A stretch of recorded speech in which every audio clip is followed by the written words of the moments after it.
திருச்சிற்றம்பலம். திருமாணிக்க வாசகர் பெருமான் எழுதிய திருவாசகத்தின் போற்றி திரு அகவல் 93வது வரிசையிலிருந்து.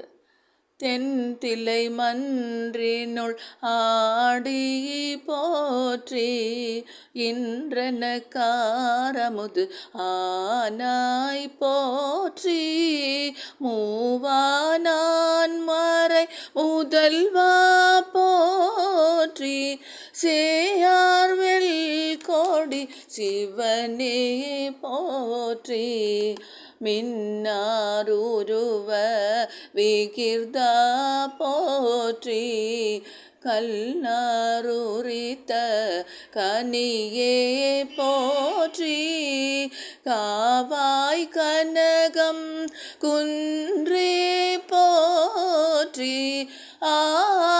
என் கன